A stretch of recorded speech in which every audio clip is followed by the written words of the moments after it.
Becky Hammon made history last night when she became the first woman to serve as an acting NBA head coach. Greg Popovich was ejected in the second quarter, and Hammon took over from there. LeBron said it was a beautiful thing, seeing Hammon, quote, barking out calls from the sideline, and Frank Vogel said, quote, she's going to be a great head coach one day. So, Shannon, do you see her getting an NBA head coaching job? I do, Skip, but it's going to have to be an owner that's bold and very visionary. Yep.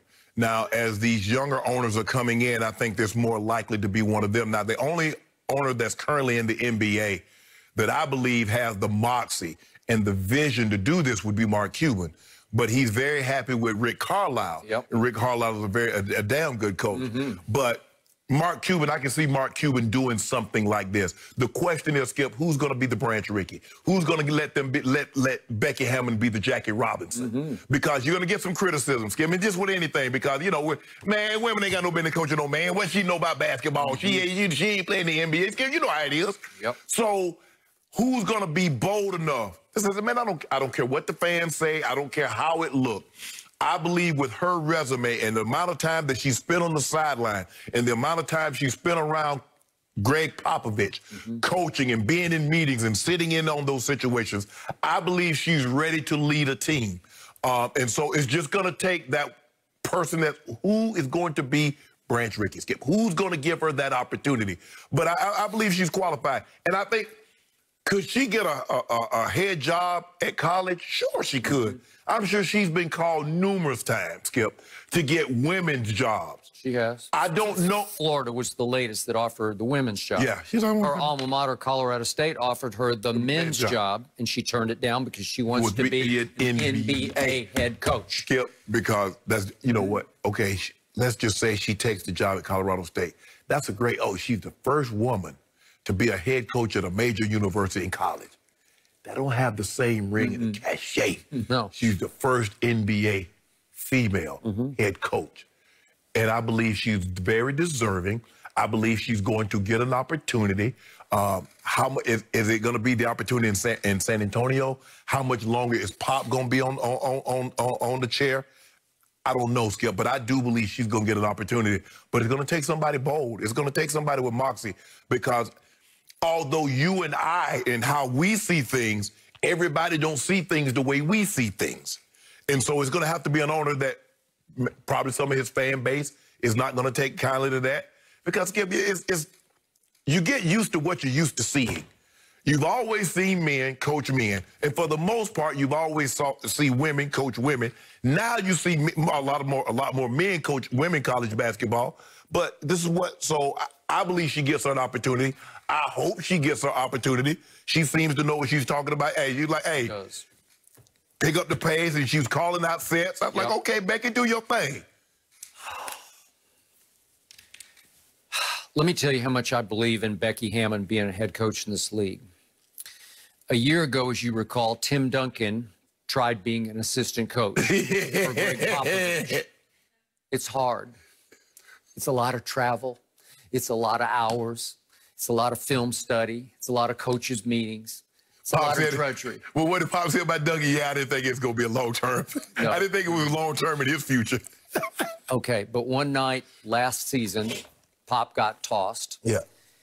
And I was outraged because he turned and nodded to the rookie assistant coach on the bench, Tim Duncan. You got it. No, you don't got it. She's got it. She's got tenure over you. Now she's in her 7th season as an assistant coach for Greg Popovich. And obviously he has been a pipeline of assistants going to head coaching jobs. Yes. If you observe her closely, you know she has presence about her. She has a command to her. She has a stature about her because she exudes a confident feel for basketball that won over all those players immediately. The one I was most skeptical of was Tony Parker.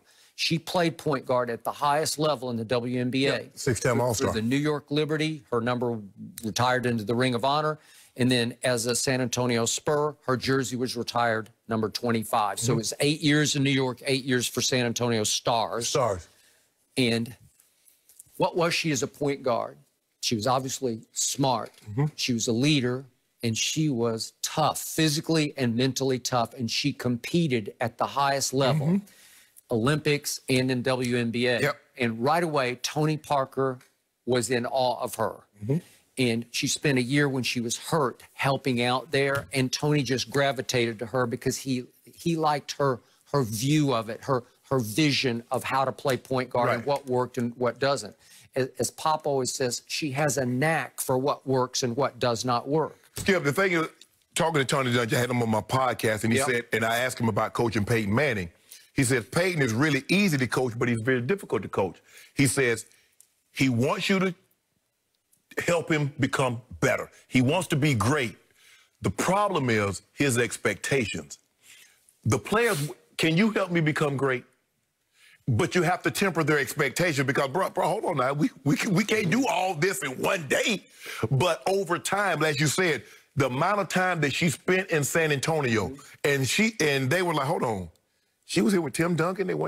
Tim Duncan and Tony Parker and Manu and Kawhi.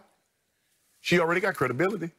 She got credit. Anybody that comes in there, because it's hard for you to be better than what they were. I got it. You're right.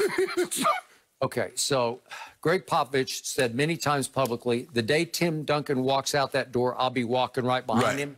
Boy, that was 4 years ago. And guess who's still head coach? So He's 72 next month, Skip. I got it. But I don't know. I think in his heart of hearts, he's thinking, and if I quit, I would do what? Exactly. Drink wine? Yeah. No, I don't know. So I think he still loves it. I think he's still on fire to do it. And I'm not sure he's going to go anytime soon. I don't either. They have another bright, young, obviously male assistant on staff named Will Hardy, and the insiders all tell me he's the next Budenholzer, obviously the coach of the Bucks. Because you mentioned Pop's tree, Skip. Budenholzer, Brett Brown was in Philly for a number of years, Jim Brolin, Taylor Jenkins in Memphis, and James Borrega. I think that's in Charlotte. So he's doing well. They wiped out Dallas. And LaMelo's starting to Melo's starting to pop. Yeah. Okay. So the point is that Will Hardy's got next as far as somebody's going to come and snatch him up who needs a head coach elsewhere. But to your point, to me, Becky is still perfectly positioned to follow Pop. Right. And I think R.C. Buford really has the highest respect for her. And he loves Will Hardy, too. Right. So to me, the best move would be for her to hang in and hang on until he finally says that's enough. I don't know when that's going to be, and I'm not sure it's going to be anytime soon. But the time is feeling righter and righter to have a female head coach in this league. Because what do I see? And I watch NBA like crazy. It seems like every game I turn on, I see a female referee. Yep. It's great. I see a lot more. It's like a new movement. Thanks to our commissioner right now, he's saying more. Let's even it up. And again, the more female refs there are, the more respect they will garner, and the more it'll seem commonplace to have a female in a power position during an NBA game. For the longest time, Skip, it was just two. I can't remember the black female, but I know Dee Cantor was one the white female. So it was for the longest time. And like you said, now I see three or four of them. And I think they just elevated another one a couple of weeks ago. Skip, I believe it's probably going to have to be there. I agree with you. I believe she's going to have to succeed Pop. Because I don't know if the owners are like, they're old school. And they've been doing it, they hire according to like, okay, you just hire this guy because they fit the profile. I got it. So I believe it's going to be a situation like this. And sometimes, and if I'm Pop, I would leave a year earlier. If you look at the way Coach Smith did it in North Carolina, Skip, he left the cupboard for Bill Guthrie to have something. Tony Dungy left the Indy so Jim Caldwell could have something. He did. Don't let the cupboard get totally barren so she doesn't really have a chance to succeed. That's a good and they can say, I told you she should have never got the job anyway. Okay, she is now in the pipeline. It's Popline. Officially. I like Popline. But the point is, in 2017, she interviewed for the Bucks GM job. Right. Well, I want to see her be a head coach, but that's fine too. But then remember, just a few months back in October, she interviewed for the Indiana the head coaching vacancy. So you know how it works in the NFL. Once you get in the pipeline, your name's out there, and owners start thinking, well, Yeah, I didn't hire, but she was a great interview. Yeah, She really knows her stuff, and you know that word. Well, it's almost like the Rooney Rule for minority coaches in football has to start working for the female to get the head job in basketball, right? Yep. Okay, so she just needs interviews to get her name out there and her presence out there, and she is highly capable. Now let's see if somebody has the guts. That's what it's going to take, Skip. And I believe there are 9 female coaches in the league right now, so the number's rising. And also, I liked what Frank Vogel said. He said the guys respect her, and that's what it really should be all about. I just look forward to the day where this isn't a story for us. I know it's a step in the right direction, but that's what I'm looking forward to someday, hopefully soon, guys. Well, we're going to talk a little bit more about Skip's Cowboys. Will they be playoff bound after this weekend? It finally comes down to this. Former Cowboy Orlando Scandrick will join us. What will he say next?